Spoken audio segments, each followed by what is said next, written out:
कभी ऐसा हुआ है कि किसी बहुत बड़ी मुश्किल का हल एकदम सिंपल सा निकला हो? आज की कहानी कुछ ऐसी ही है। ये कहानी सोचने पर मजबूर कर देगी। तो चलिए शुरू करते हैं। और ये सवाल बहुत ज़रूरी है, क्योंकि अक्सर हम प्रॉब्लम को कैसे देखते हैं, सारा खेल उसी का होता है। आज की कहानी यही दिखाएगी कि कैसे कभी-कभी हमारी सोच ही हमारी सबसे बड़ी दुश्मन बन जाती है। तो कहानी शुरू होती है एक बहुत ही ज्ञानी मार्शल आर्ट्स मास्टर से। उनकी उम्र हो चली थी और अब वो चाहते थे कि उनकी जगह कोई ले। उनके सैकड़ों शिष्य थे, लेकिन उन्हें एक ऐसा उत्तराधिकारी चाहिए था जो सिर्फ किक और पंच मारना न जानता हो, बल्कि उनकी सिखाई हुई बातों का, उनकी फिलॉसफी का असली मतलब समझता हो। तो गुरु ने ऐलान किया, मैं तुम सबकी एक परीक्षा लूंगा और जो भी पास होगा वही मेरी जगह लेगा। भाई, ये सुनते ही सारे शिष्यों में तो जैसे बिजली दौड़ गई। सबको लगा बस अब तो अपनी ताकत दिखाने का मौका आ गया है, और सब के सब दिन रात पसीना बहाने लगे, अपनी सबसे बेहतरीन मूव्स प्रैक्टिस करने लगे। तो आखिर वो दिन आ ही गया, परीक्षा का दिन। सब एकदम तैयार खड़े थे कि बस अब मुकाबला शुरू होगा। लेकिन गुरु ने कुछ ऐसा कहा जो किसी ने सोचा तक नहीं था। कोई लड़ाई वड़ाई नहीं, चुनौती कुछ और ही थी, कुछ ऐसा जो किसी को समझ ही नहीं आया। परीक्षा क्या थी? सुनने में तो एकदम बच्चों का खेल। बगीचे में जो ईंट की दीवार है उसे पार करना है, बस इतना ही। जो भी कर लेगा वो जीत जाएगा। सबने सोचा, अरे वाह, ये तो बहुत आसान है। लेकिन जैसे ही वो बगीचे में पहुंचे, सबके होश उड़ गए।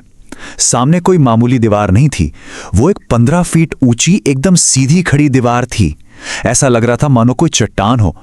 अब इसे कूदकर पार करना मतलब ये तो नामुमकिन था।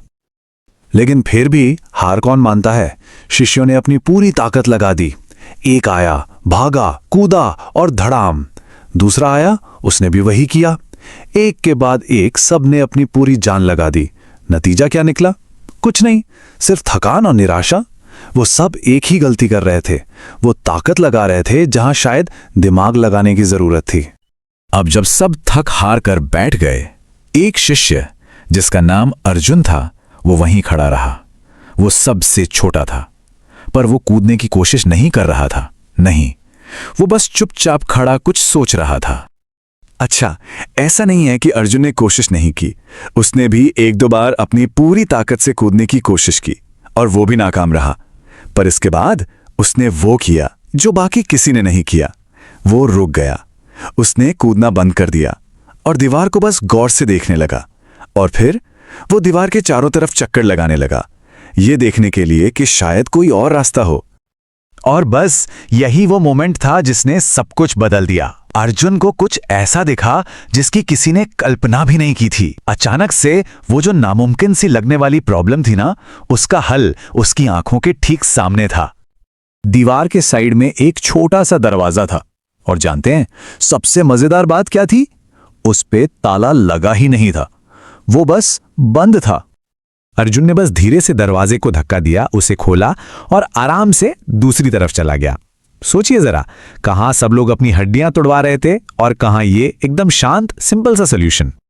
अर्जुन को ऐसा करते देख गुरु के चेहरे पर एक मुस्कान आई। अब टाइम था इस परीक्षा के पीछे जो असली सबक छिपा था उसे सबके सामने लाने का।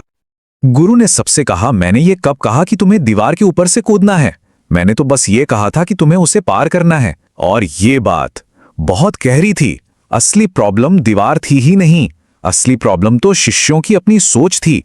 उन्होंने पहले ही मान लिया था कि उन्हें कूदना है, उन्हें अपनी ताकत दिखानी है। तो यहां हमें दो तरह की सोच, दो माइंडसेट्स साफ दिखते हैं।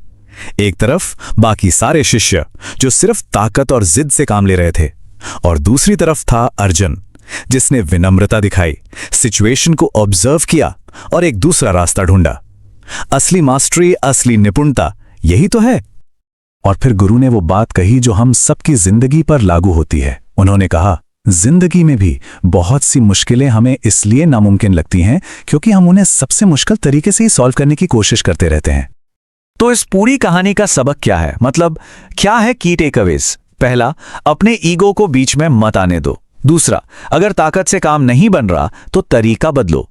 तीसरा, सबसे स्मार्ट सॉल्यूशन अक्सर सबसे सिंपल होता है। और सबसे जरूरी बात, हमेशा याद रखो, क्या पता दरवाजा पहले से ही खुला हो और हम खामखा दीवार तोड़ने में लगे हों। तो अब जाते जाते बस एक सवाल सोच कर देखिए, अपनी जिंदगी में वो कौन सी 15 फीट की दीवारें हैं जिन्हें जबरदस्ती अपनी पूरी ताकत से फांदने की कोशिश की जा रही है। जरा 1 मिनट रुकिए, आसपास देखिए, क्या पता साइड में कोई छोटा सा दरवाजा हो जो बस एक हल्के से धक्के का इंतजार कर रहा हो।